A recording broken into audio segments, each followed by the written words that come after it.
Kunja Bihari.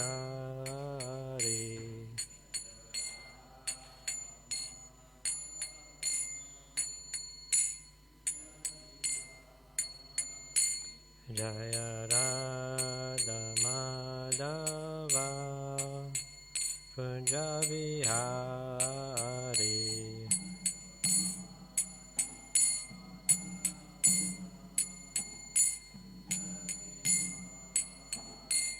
Jaya Gopi Jana Vallabha Girivardhari.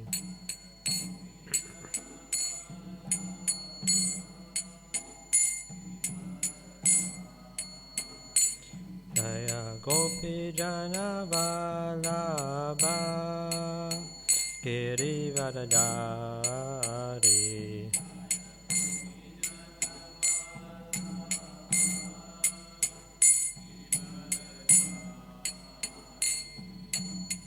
Yashodhana Dana Braja Jana Ranjana.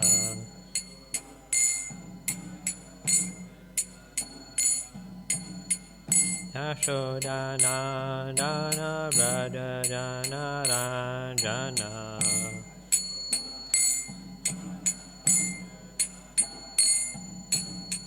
Yamuna Tira Vanachari.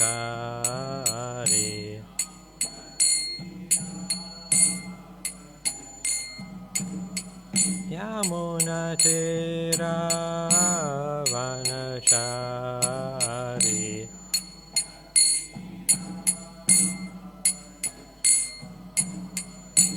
Jaya Radha Madhava Kunja Bihari.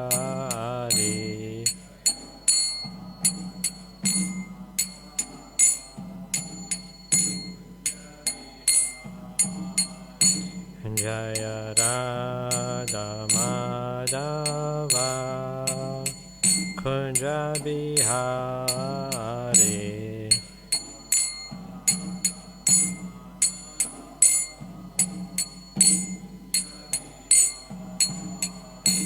Jaya Gopi Jana Vallabha Girivardhari.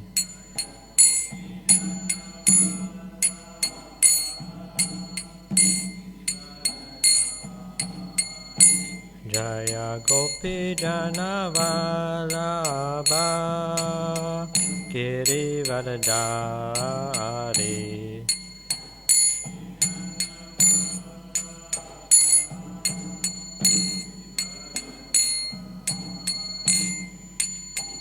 Yashodhana Dana Braja Jana Ranjana.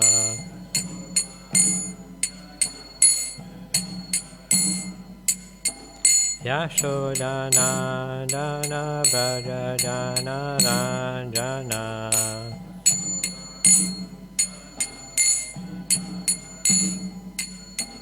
Yamuna Tira Vanachari.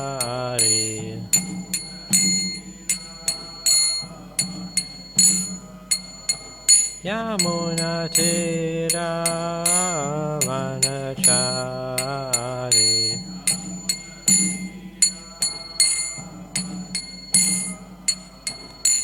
Jaya Radha Madhava Kunja Bihari.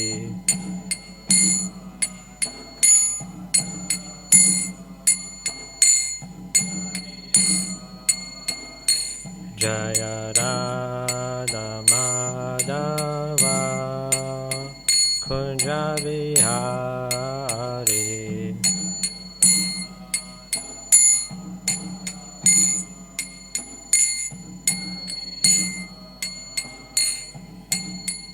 Hare Krishna, Krishna Krishna, Hare Hare, Hare Rama, Rama Rama, Hare Hare.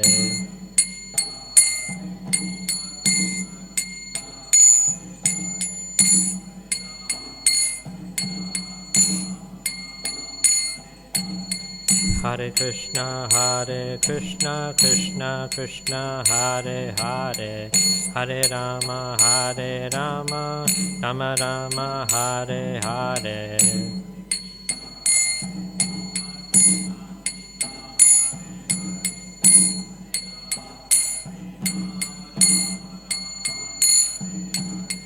Hare Krishna, Krishna Krishna, Hare Hare, Hare Rama, Rama Rama, Hare Hare.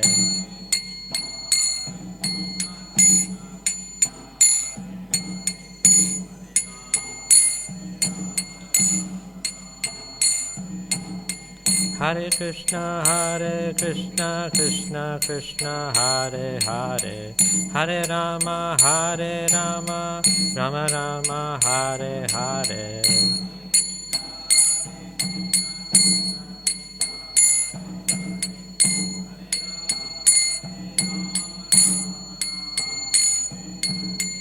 Hare Krishna, Krishna Krishna, Hare Hare, Hare Rama, Rama Rama, Hare Hare.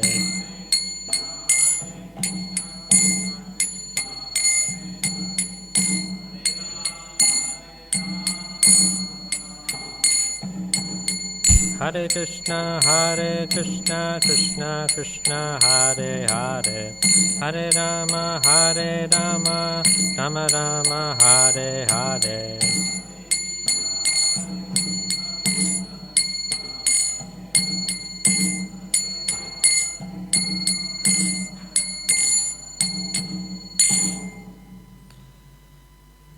Shri Shri Radha Madhava ki, Shri Shri Radha Radhanath ki. Jayam Vishnu Pada Paramahamsa Parivrakacharya Stotra Shata Shri Srimad A.C. Bhaktivedanta Swami Srila Prabhupada ki, Senapati Bhakta Srila Prabhupada ki, Mantra Upasaka Srila Prabhupada ki, ISKCON Samstapakacharya Srila Prabhupada ki, BBT Founder Srila Prabhupada ki, Preeminent Shiksha Guru Srila Prabhupada ki, Savior of the whole world, Srila Prabhupada ki.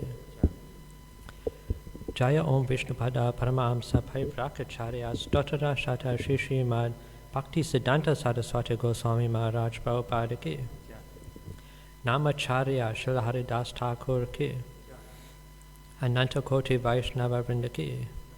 Prem se kaho Shri Krishna Chaitanya Prabhu Nityananda Shri Advaita Gadadara Shivasadi Gaura Bhakta Vrinda ki. Shri Shri Gopa Gopinath Shava Kun Radha Kun Giri Govardhan ki, Shri Vrindavan Dham ki, Mayapur Dham ki, Ganga Maya ki, Yamuna Maya ki, Tulsi Maharani ki, Bhakti Devi ki, Samaveta Bhakta Vrinda ki, Gaura Premanande. All glories to assembled devotees, all glories to assembled devotees, all glories to assembled devotees. All glories to Sri Guru and Sri Gauranga. All glories to Srila Prabhupada.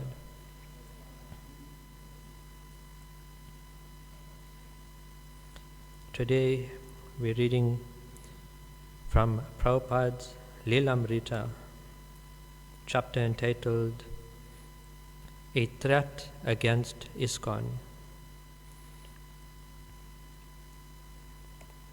So first we'll chant Prabhupada's prana mantras. Nama Om Vishnu Padaya Krishna Prastaya Bhutale Srimati Bhakti Vedanta Swami Nitanamine Namaste Saraswati Deve Gauravani Pracharine Nirvishesha Shunyavadi Paschatya Deshatarine. We'll continue reading.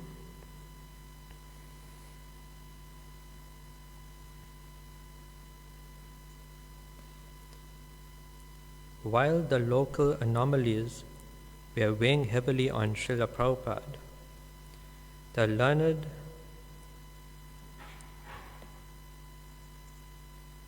he learned of strange things his disciples in India had written in their letters, and he became more disturbed. One letter to devotees in America reported that Prabhupada's godbrothers in India objected to his title, Prabhupada. According to them, only Bhaktisiddhanta Saraswati should be called Prabhupada, and they refer to Prabhupada as Swami Maharaj.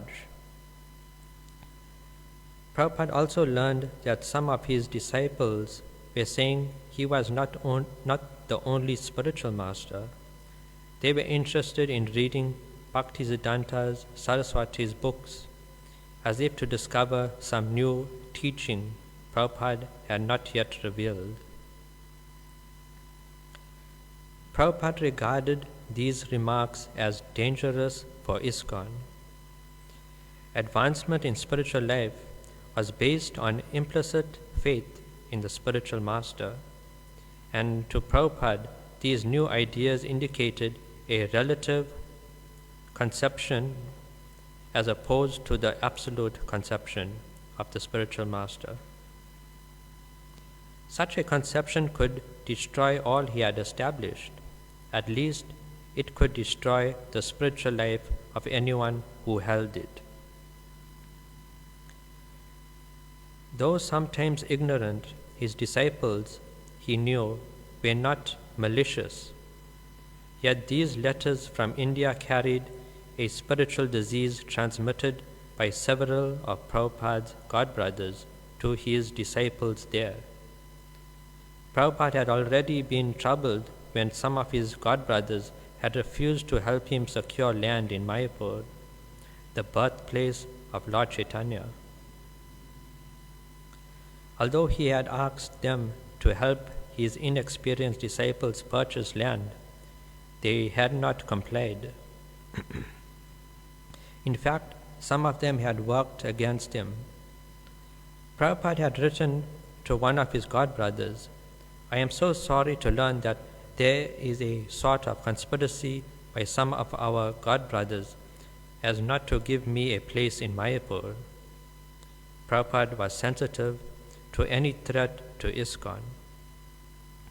His accepting the name Prabhupada, his teaching that the disciple must approach the spiritual master as the direct representative of Krishna, without attempting to jump over him to the previous spiritual masters.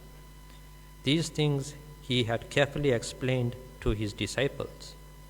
But now a few irresponsibly spoken remarks in India were weakening the faith of some of his disciples. Perhaps this insidious contamination that was now spreading had precipitated the blunders at ISKCON press and even the discrepancies in Los Angeles. Talks about the relative position of the spiritual master can only be the workings of Maya, the Lord's illusory energy. Maya was attempting to bewilder the devotees of ISKCON. That was her job, to lead the conditioned souls away from Krishna's service. The recent events began to hamper Prabhupada's writing. He had been working quickly in Los Angeles and had recently finished the second and final volume of Krishna. And on the very tape on which he had dictated the last chapter of Krishna, he had immediately begun a summary of the 11th canto of Srimad Bhagavatam. Gradually, however, his writing stopped. Karandara. Prabhupada's translating would require a great deal of concentration. He would have 2 or 3 of his big Bhagavatam volumes opened up, and sometimes a number of other small books which he would refer to for something or other. He would sit wearing his glasses and speaking into his dictating machine. And he would be completely absorbed in reading. Sometimes he would make a brief note, then look into one of his books, then open another book, turn back to another page, make a note, and then dictate. It required a great deal of concentration, I think that's why Prabhupada did most of it at night, after he would rise from his late evening nap. From 1 or 2 in the morning until 6 or 7 in the morning, he would be absorbed. It was quiet at that time, and he would become absorbed. But when Prabhupada became disturbed about the problems in ISKCON, it inhibited his work. He was spending his time discussing with visiting devotees, or myself, or whoever was there. Then he would spend more time thinking matters over or pondering the problem, and he wouldn't be able to concentrate on his translating. These difficulties disturbed him, and he would think about them and say, I have not been able to concentrate. I have been thinking about this problem. Although the spiritual master suffers for his disciples' mistakes, Prabhupada's perspective was not simply negative. He continued chanting and lecturing in the temple and inviting the leaders of his movement to visit him in the ideal center of Los Angeles. But he also corrected the diseased mentality wherever it appeared. When, for example, Guru Das wrote from London to say that they had allowed an Indian guest to lecture in the temple while sitting on Prabhupada's Vyasasan, Prabhupada immediately wrote back, correcting him.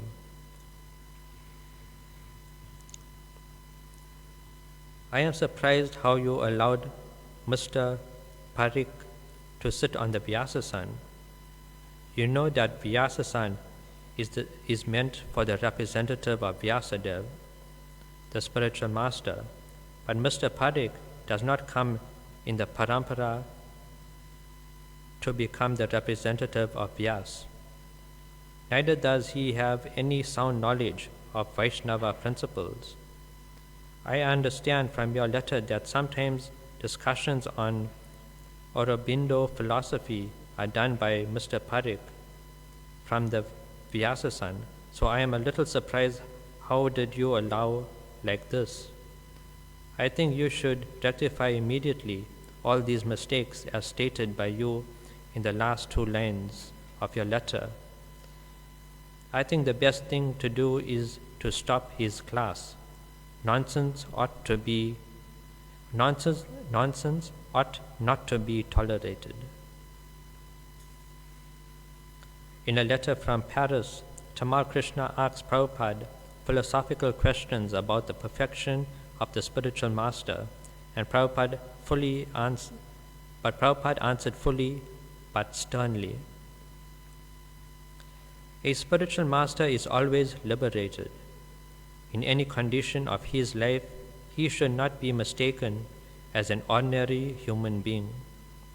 This position of the spiritual master is achieved by 3 processes. One is called sadhan siddha. That means one who is liberated by executing the regulative principles of devotional service. Another is kripa siddha, one who is liberated by the mercy of Krishna or his devotee. And another is nitya siddha, who is never forgetful of Krishna throughout his whole life. These are the 3 features of the perfection of life.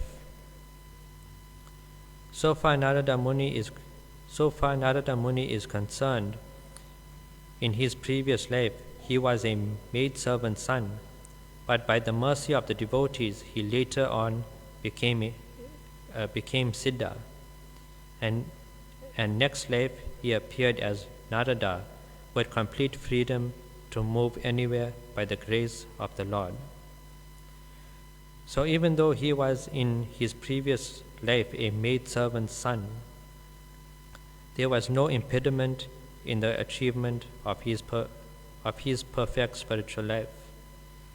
Similarly, any living entity who is conditioned can achieve the perfectional stage of life by the above-mentioned processes, and the vivid example is Narada Muni. So I do not know why you have asked about my previous life, whether I was subjected to the laws of material nature. So even though accepting that I was subjected to the laws of material nature, does it hamper in my becoming spiritual master? What is your opinion? From the life of Narada Muni, it is distinct that although he was a conditioned soul in his previous life, there was no impediment of his becoming the spiritual master. This law is applicable not only to the spiritual master, but to every living entity. So far I am concerned, I cannot say what I was in my previous life, but one great astrologer calculated that I was previously a physician and my life was sinful. Besides that, to corroborate the statement of Bhagavad Gita, Suchinam Shrimatam Gehe Yoga Prasta Vidyate, which means an unfinished yogi takes birth in rich family or born of a Suchi or pious father. By the grace of Krishna, I got these two opportunities in the present life, to be born of a pious father and brought up in one of the richest aristocratic families of Calcutta, Kasinath Malik. The Radha Krishna deity in this family called me to meet him, and therefore last time when I was in Calcutta, I stayed in that temple along with my American disciples. Although I had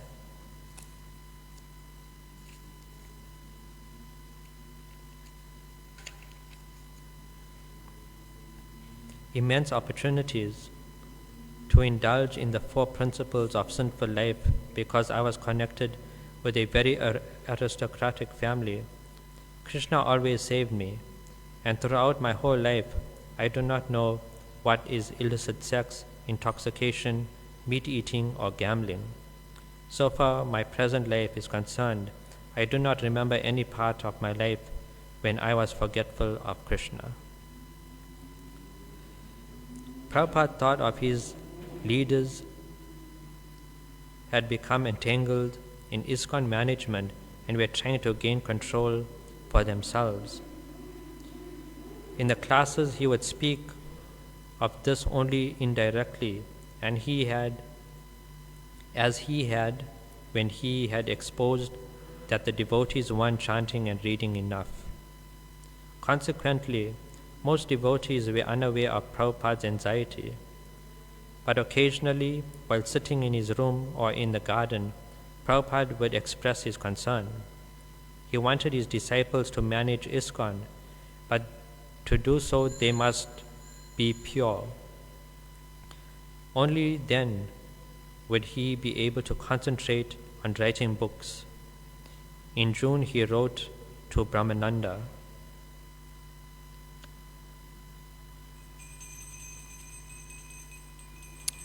Shri Shri Radha Radhana ki, Srila Prabhupada ki. Now my desire is that I completely devote my time in the matter of writing and translating books. An arrangement should now be done that our society be managed automatically. I think we should have a central governing body for dealing with important matters. I have already talked with Garga Muni about this. So if you come back by the Rath Yatra festival, we can have a preliminary meeting at San Francisco in this connection.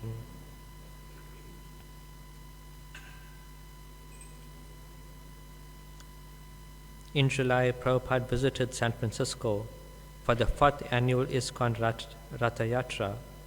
It was the biggest festival ever, with 10,000 people joining in the procession through the Golden Gate Park to the beach. Prabhupada felt ill and didn't join the parade until about midway. He danced in the road before the carts. As 100 disciples encircled him, chanting and playing kartals and mridangas. Afterward, Prabhupada wanted to ride in the cart, just as he had done the year before, but some of his disciples restrained him. A gang of hoodlums, they said, had caused trouble earlier, and for Prabhupada to ride on the cart might be dangerous. He disagreed, but finally relented and rode in his car to the beach. At the Family Dog Auditorium on the beach, Prabhupada began his lecture. I want to thank all of you for coming. Although I am not well, I felt it my responsibility to come, and you have so kindly attended Lord Jagannath's Ratha Yatra festival. I felt it my duty to come and see you and address you. His voice was frail. Later, in his apartment in San Francisco, Prabhupada complained that he had not been allowed to ride in the cart. As leader of the Hare Krishna movement, he should have ridden on the cart. Not only had his disciples refused him, but several disciples had prominently ridden on the cart, as if in his place. Prabhupada asked the many temple presidents assembled for the Ratha Yatra to meet him and discuss forming a governing body to manage ISKCON. The devotees met and then reported that they thought only one of them should be elected the chief representative. They hadn't understood that the strength should be in a group. Prabhupada said, not in a single individual. Since he was ISKCON's founder Acharya, what need was there for another single leader? He asked them to meet again.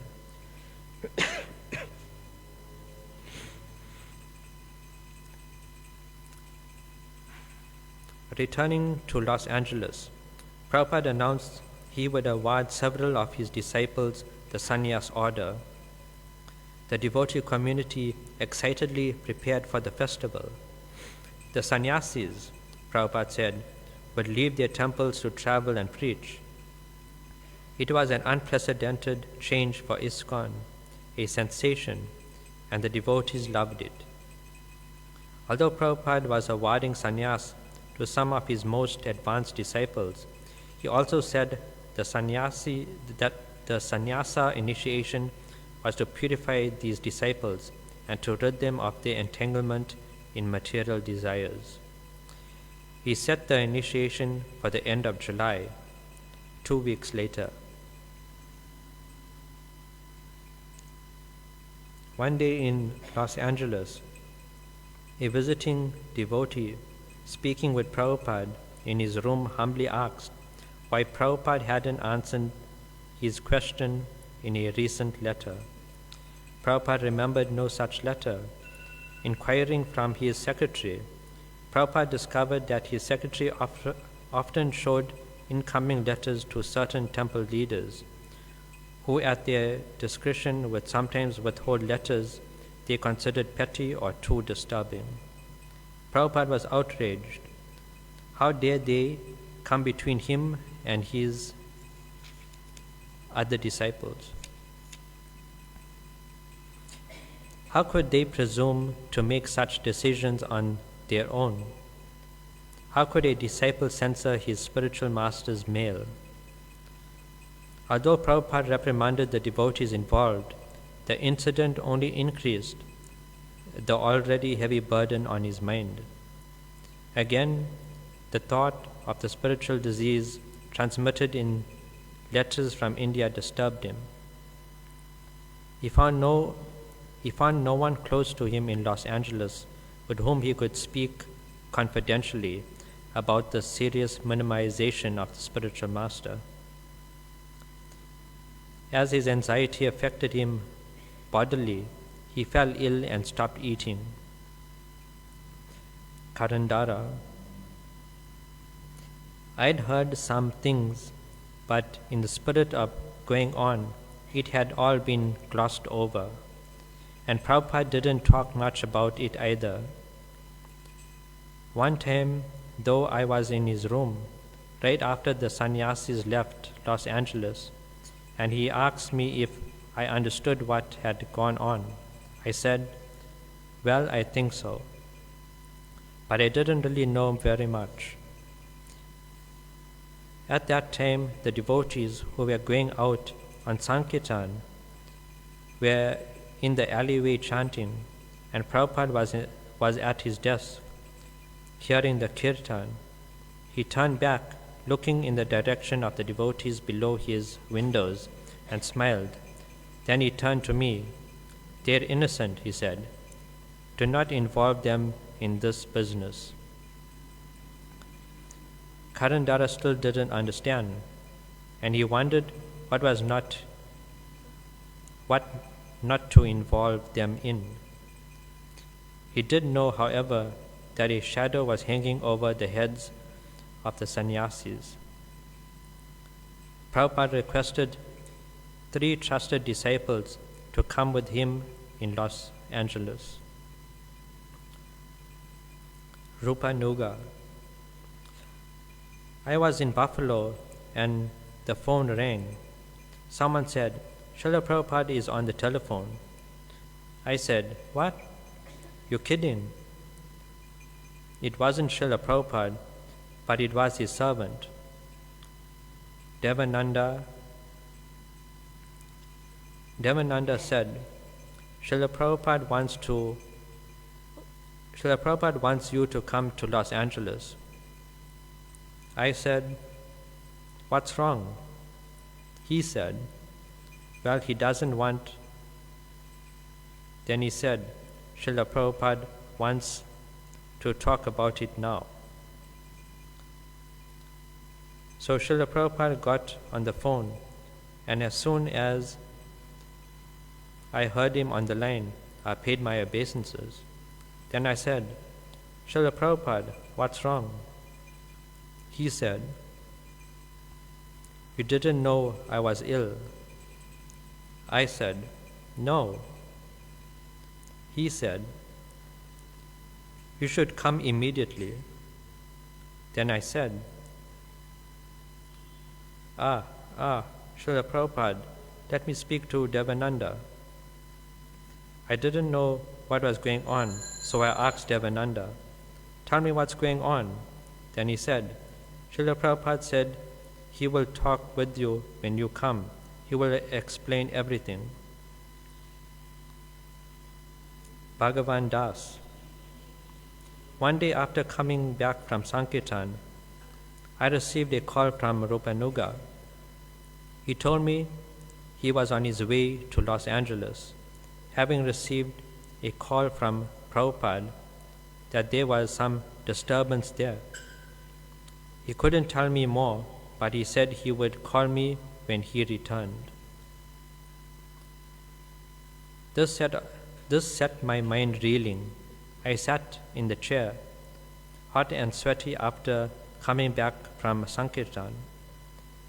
My mind absorbed in thinking of Prabhupada and what could be going on. I called Los Angeles to talk to Prabhupada's secretary, Devananda, who told me he couldn't really say anything at that point.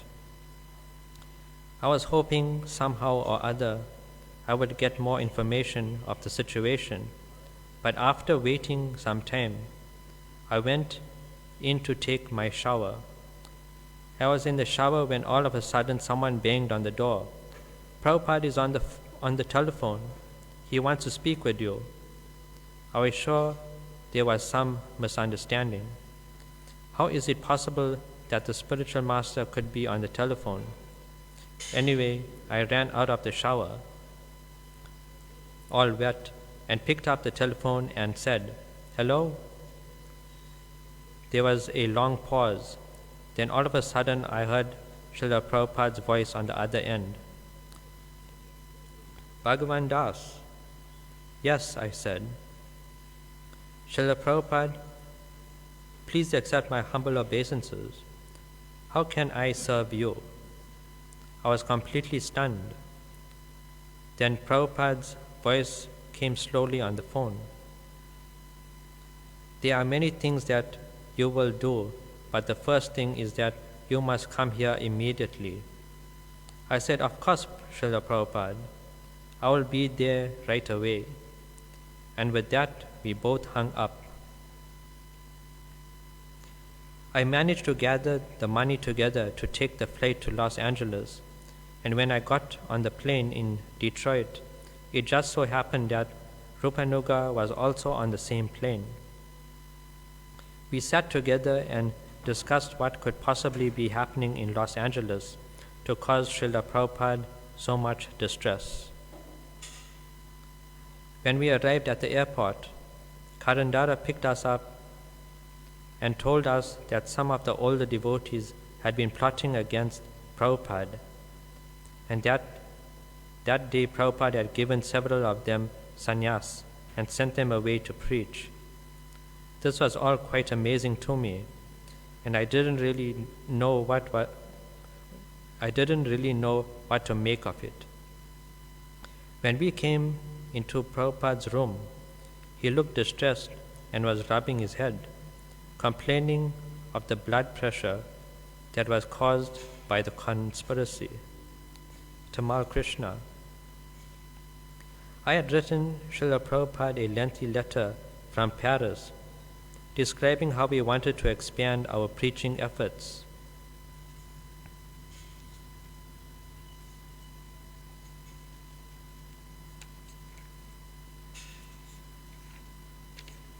In Europe, and suddenly I received a telegram from His Divine Grace that said, "Received your letter 26 July.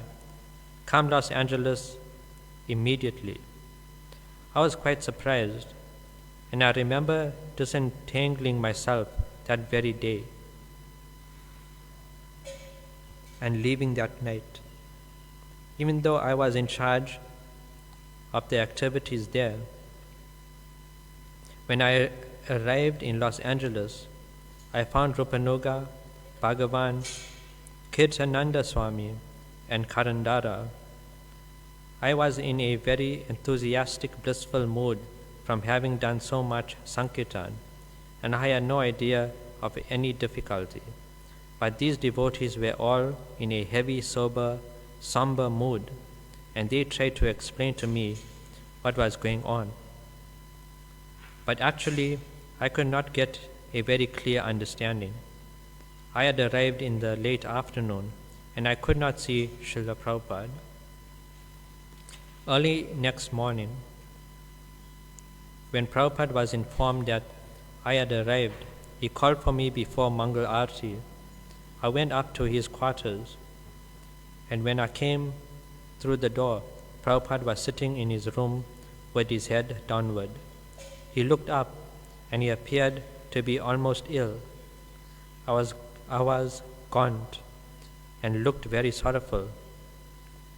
He said meekly, just as I was bowing down, "Have they told you?"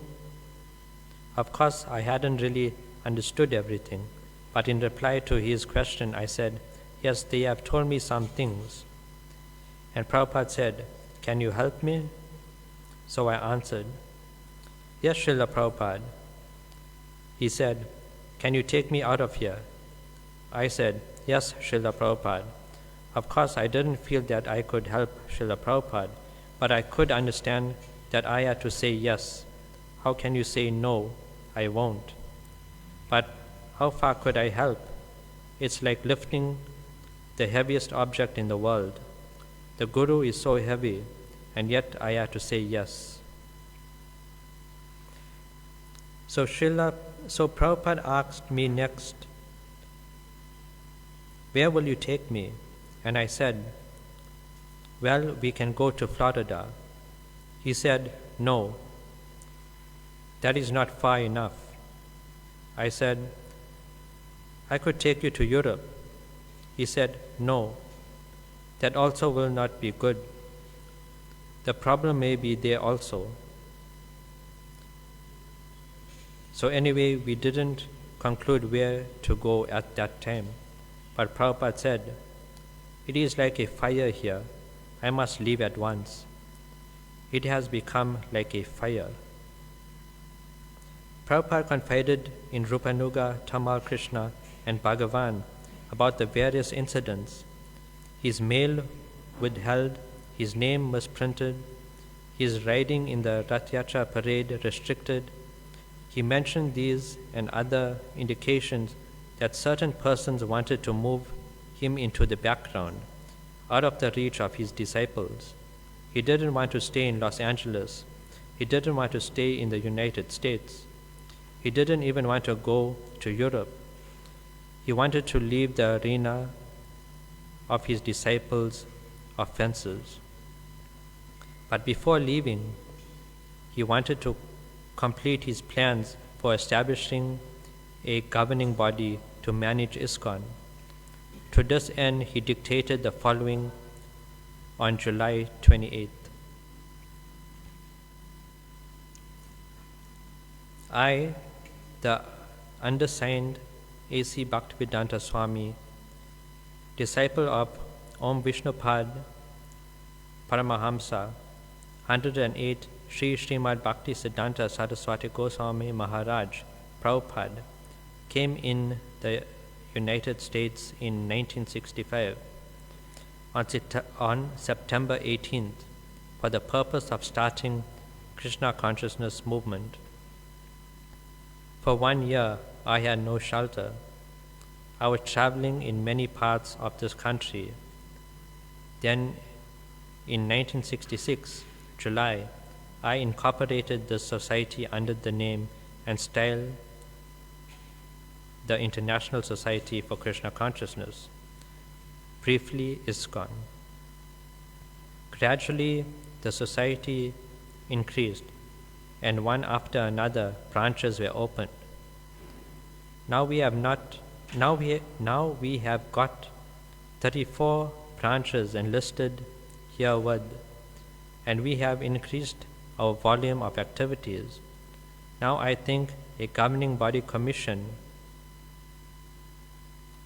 hereinafter referred to as the GBC, should be established. I am getting old, 75 years old. Therefore, at any time, I may be out of the scene. Therefore, I think it is necessary to give instructions to my disciples how they shall manage the whole situation. They are already managing individual centers represented by one president, one secretary, and one treasurer, and in my opinion, they are doing nice, but we want still more improvement in the standard of temple management. Propaganda for Krishna consciousness, distribution of books and literatures, opening of new centers, and educating devotees to the right standard. Therefore, I have decided to adopt the following principles, and I hope my beloved disciples kindly accept them.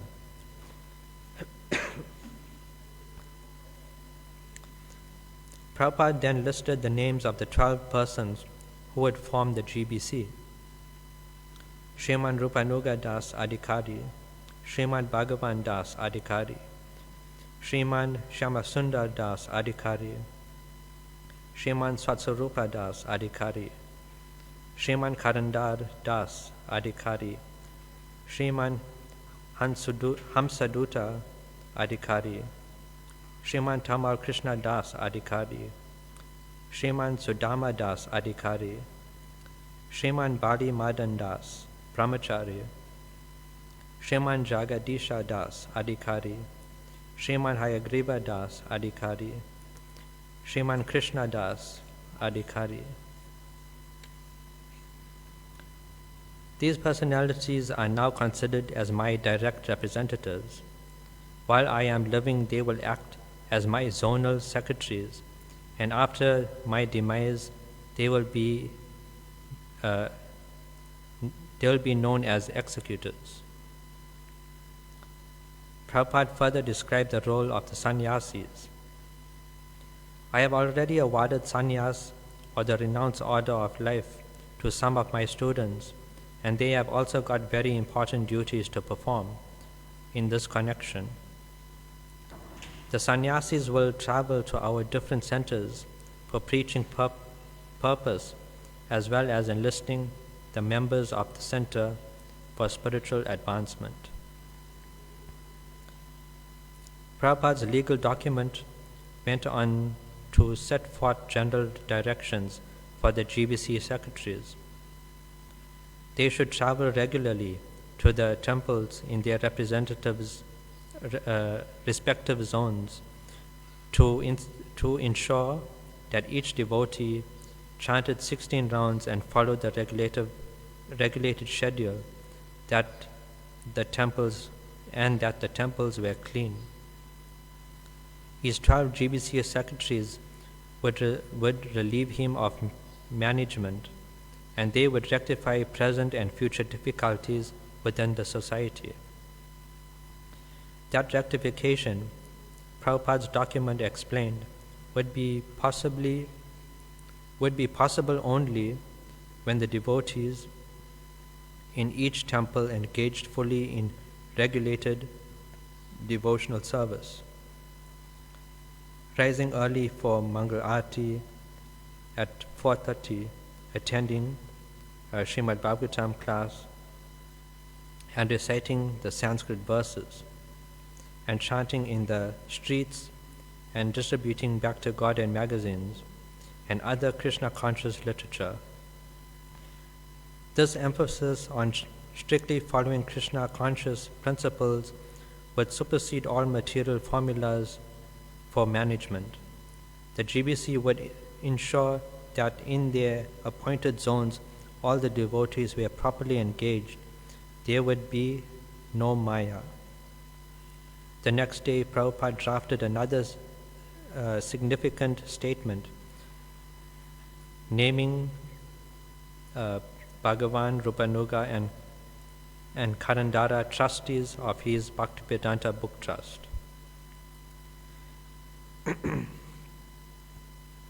The Bhaktivedanta Book Trust account will be used to publish my books and literature and to establish temples throughout the world. Specifically, 3 temples are to be established, one each in Mayapur, Vrindavan, and Jagannath Puri.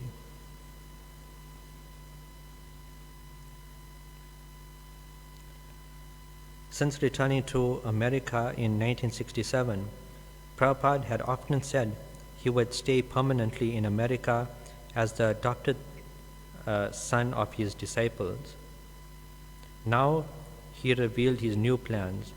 He spoke of going to India to preach and to establish large ISKCON temples for the devotees who based their activities mostly in small rented houses. Prabhupada's constructing cathedral-like buildings in India was inconceivable. In India, Prabhupada said he would teach his disciples how to preach and how to establish temples. Prabhupada picked a team, including 2 newly initiated sannyasis, to accompany him to India. In the future, he said, more disciples could join him, for India would become an important field for Krishna consciousness. Prabhupada wrote to Swatsarup and Uddhava in Boston, "You are all my children, and I love my American boys and girls who are sent to me by my spiritual master, and I have accepted them as my disciples. Before coming to your country, I took sannyas in 1959. I was publishing BTG since 1944. After taking sannyas, I was more engaged in writing my books without any attempt to construct temples or to make disciples like my other god brothers in India. I was not very much interested in these matters because my Guru Maharaj liked very much publication of books than constructing big temples and creating some neophyte disciples. As soon as he saw that his neophyte disciples were increasing in number, he immediately decided to leave this world. To accept disciples means to take up the responsibility of absorbing the sinful reaction of life of the disciple. At the present moment in our ISKCON campus, politics and diplomacy has entered. Some of my beloved students, on whom I counted very, very much, have been involved in this matter influenced by Maya. As such, there has been some activity which I consider as disrespectful. So I have decided to retire and divert attention to book writing and nothing more. I'll stop over here. Anyone has any comments?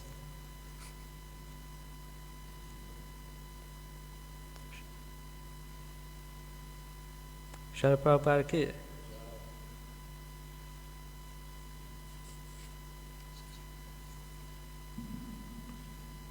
A threat against ISKCON.